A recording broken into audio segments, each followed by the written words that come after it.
सबसे पहले तो नव वर्ष की आप सभी को बहुत बहुत शुभकामनाएं। आशा करता हूं कि 2024 में आप लोगों को कैसे भी किसी भी तरीके से सक्सेस मिल जाए आप लोगों की मेहनत के बल पर। दोस्तों 2024 की पहली भर्ती आ चुकी है steel authority of India limited की तरफ से, और ये इसको स्टील प्लांट की तरफ से है। इससे पहले भी आप लोगों ने मल्टीपल यूनिट की वैकेंसीज देख ली है। यह जो नौकरी है इसके लिए ऑल ओवर इंडिया से आप लोग फॉर्म फिल कर सकते हैं। सेल की नौकरी में कन्फ्यूज़न रहती है बच्चों को कि सर जी इसमें अप्रेंटिस कंपलसरी चाहिए क्या। तो भाई अप्रेंटिस वाली जब नौकरी आती है उसके बारे में मैं आप लोगों को ऑलरेडी क्लियर कर देता हूँ। यह जो नौकरी है इसमें सिंपल आप लोगों ने 10th+ ITI किया है तो आप लोग ईजिली इसका फॉर्म फिल कर लेंगे। ऑल ओवर इंडिया से इसका फॉर्म फिल कर सकते हैं। क्या क्या क्राइटेरिया सारा आप लोगों को बताऊंगा। सिलेबस से रिलेटेड थोड़ी सी कन्फ्यूज़न रहेगी क्योंकि डिपार्टमेंट ने इसमें प्रॉपर सिलेबस मेंशन नहीं किया है। अगर आप लोगों को सिलेबस कहीं पर दिखता है तो एक बार दूसरे बच्चों की मदद के लिए कमेंट बॉक्स में मेंशन कर देना। हालांकि मैं तो आप लोगों के लिए सिलेबस की वीडियो या फिर टेलीग्राम पे इन्फॉर्मेशन दे ही दूंगा। अगर ITI वाले बच्चों की बात करें तो यहाँ पर फिटर की, इलेक्ट्रीशियन की, टनर की, EOT क्रेन ऑपरेटर की, वेल्डर की। अब यहाँ पर जो ज़्यादा बच्चे हैं वो यही हैं, फिटर, इलेक्ट्रीशियन, टनर और वेल्डर। तो यह बच्चे इसमें अप्लाई कर पाएंगे। फिटर में 6 पोस्ट है, इलेक्ट्रीशियन में सबसे ज़्यादा 12 पोस्ट है, बहुत ज़्यादा काउंट नहीं है वैकेंसीज़ का। टनर में 3 है, उसके बाद क्रेन ऑपरेटर में 9 है, वेल्डर में 5 है और हैवी व्हीकल ड्राइवर में 5 है। इनका सबका अलग अलग क्राइटेरिया है जिसको अभी मैं नीचे आप लोगों के लिए समझाऊंगा। वैकेंसीज़ का सेग्रीगेशन आप लोग देख लीजिए किस तरीके से किया हुआ है। मैं रिक्वेस्ट करूंगा उन बच्चों से जिन्होंने लास्ट जो वैकेंसी आई थी सेल की जिसमें उड़ीसा जी के मांगा हुआ था उसका फॉर्म फिल किया हुआ है तो इसका भी फॉर्म फिल कर देना, सो दैट आप लोगों की प्रिपरेशन एक तरीके से हो जाए। मतलब आप लोगों को डबल डबल मेहनत करने की ज़रूरत नहीं पड़ेगी। मैं इसका सिलेबस ढूंढ के लास्ट वैकेंसीज़ को देखकर आप लोगों को इन्फॉर्मेशन दे दूंगा। इसके बाद ऑपरेटर कम टेक्नीशियन की वैकेंसी है जो बॉयलर और ऑपरेटर में है S3 में, और अटेंडेंट कम टेक्नीशियन की वैकेंसी ये भी बॉयलर अटेंडेंट की है और इसमें S1 में वैकेंसी है।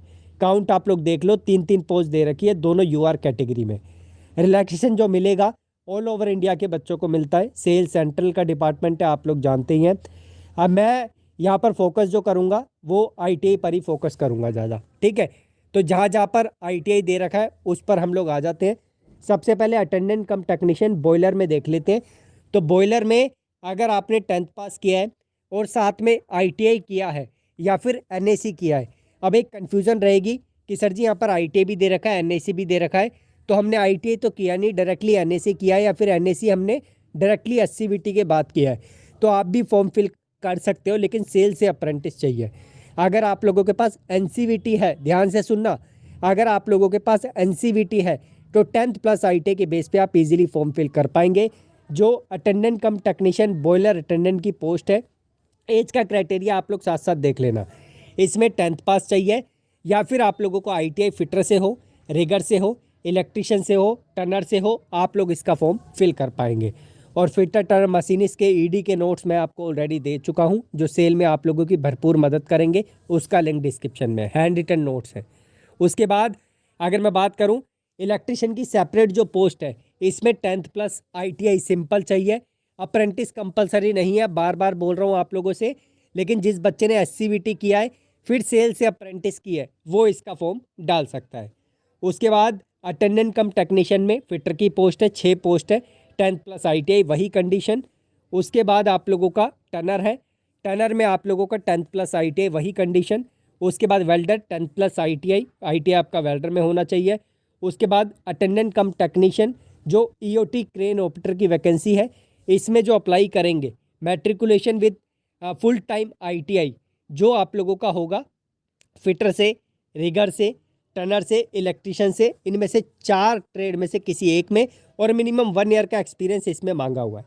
उसके बाद अटेंडेंट कम technician trainee heavy vehicle driver में, इसमें जो है आप लोगों की अलग कंडीशन है तो इस पर फोकस मैं नहीं कर रहा, ITI पे मैंने अपनी साइड से फोकस कर लिया है। एज रिलैक्सेशन आप लोगों को मिलेगा, आप लोग अपनी एज का क्राइटेरिया देख लेना। मैक्सिमम एज का क्राइटेरिया 28 है एक पोस्ट के लिए जो बॉयलर अटेंडेंट है, इसमें 30 साल का क्राइटेरिया दे रखा है। और एज एवरीथिंग आप लोगों की 18/1/2024 के बेस पे होने चाहिए। 2024 की ये पहली भर्ती है तो आप लोग जो है इसका फ़ायदा ज़रूर उठाना। उसके बाद जो है यहाँ पर आप लोगों की और भी चीज़ें देखते हैं। तो यहाँ पर एज रिलैक्सेशन मैंने आपको बता ही दिया। उसके बाद जो ऑपरेटर कम टेक्नीशियन में अप्लाई करेंगे बॉयलर अटेंडेंट, S3 में उनका पे स्केल देख लीजिए। जो S1 बॉयलर अटेंडेंट में अप्लाई करेंगे उसका पे स्केल आप लोग देख लीजिए। उसके बाद अगर मैं बात करूँ जो ITA वाले बच्चे हैं अटेंडेंट कम टेक्नीशियन में अप्लाई करेंगे, उनको पहले साल 12,900 रुपये, दूसरे साल 15,000 रुपये मिलेंगे। उसके बाद आप लोग को परमानेंट कर दिया जाएगा। मतलब ये परमानेंट नौकरी ही होती है, वो प्रोबेशन पीरियड की आप लोगों की सैलरी होती है। मोड ऑफ सिलेक्शन की बात करें तो मोड ऑफ सिलेक्शन में आपका रिटर्न होगा और फिर आपका स्किल टेस्ट होगा। 1:3 के रेशो में आप लोगों को बुलाया जाएगा। और बाकी कुछ कंडीशन से आप लोग पढ़ लीजिए। जो जो चीज़ें आप लोगों को इसमें समझ नहीं आ पा रही है मुझे कमेंट बॉक्स में आप लोग मेंशन कर देना। नेगेटिव मार्किंग का इन्होंने कुछ क्राइटेरिया इसमें नहीं दे रखा है। मैं पिछला एक बार जो है नोटिफिकेशन देखकर मुझे सिलेबस, नेगेटिव मार्किंग और जो जो आप लोगों की समस्या है उसका जवाब मिलता है तो आप लोगों को इन्फॉर्मेशन मैं ज़रूर दूंगा। मिनिमम पासिंग क्राइटेरिया इन्होंने 40% का रखा हुआ है। बाकी लेट्स सी कि क्या होता है आगे, मैं आपको इसकी जानकारी दे दूंगा अगर मेरे पास जैसी इन्फॉर्मेशन आती है तो। अगर मैं बात करूँ हाइट की, हाइट 155 सेंटीमीटर है मेल की, फीमेल की 143 सेंटीमीटर, क्योंकि लड़कियां भी इसमें अप्लाई करती हैं। वेट की बात करें तो इसमें 45 केजी और इसमें जो है फीमेल के लिए 35 केजी। तो ये वेट का क्राइटेरिया है।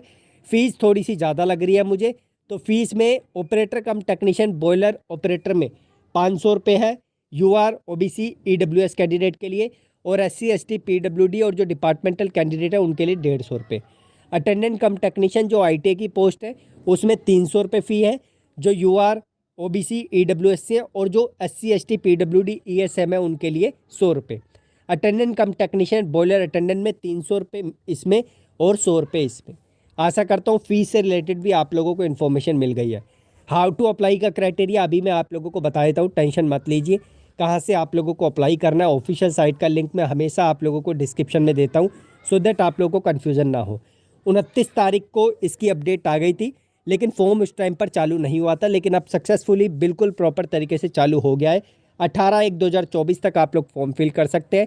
तो लगभग आप लोग के पास 17 दिन है, आज 1 तारीख हो गई है।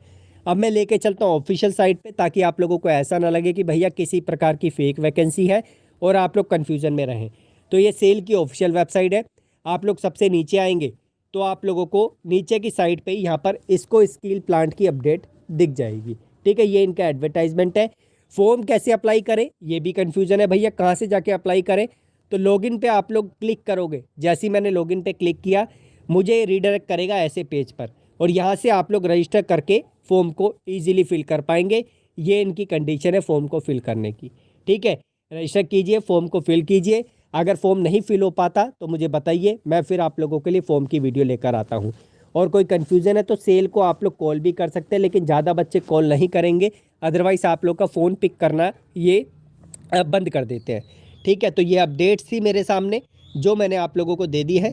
फिर भी कोई जानकारी आप लोगों को चाहिए तो मुझे आप लोग इन्फॉर्म करना। फ़ोन से आप लोग फ़ोन ना फिल करके आप लोग जो है अपना लैपटॉप या डेस्कटॉप का सहारा लेना, या साइबर कैफ़े का सहारा लेना। ठीक है, बाकी मैंने आपको कंटेंट पढ़ने के लिए दे दिया, स्पेशली फिटर और मशीनिस्ट वाले बच्चे। इलेक्ट्रिशियन का हम धीरे धीरे अरेंजमेंट कर रहे हैं, टेंशन मत लीजिए। मेरे पास MCQs पड़े हैं जो मैं आप लोगों को पहले भी दे चुका हूँ, आप लोग उनका सहारा ले सकते हैं। डायरेक्टली हैंड रिटन नोट्स हैं, ED के नोट्स मैंने आपको दे दिए हैं, और बाकी जो टेस्ट सीरीज़ है वो मैंने एप्लीकेशन पे डाल दी है। तो आप लोग जो है देख लीजिए और मुझे बता दीजिए कौन कौन इसका फॉर्म फिल कर रहा है। मैं स्पेशली उनको रिकमेंड करूंगा जिन बच्चों ने पहले वाली वैकेंसी का फॉर्म फिल किया है, सो दैट उनको प्रिपरेशन डबल ना करने पड़े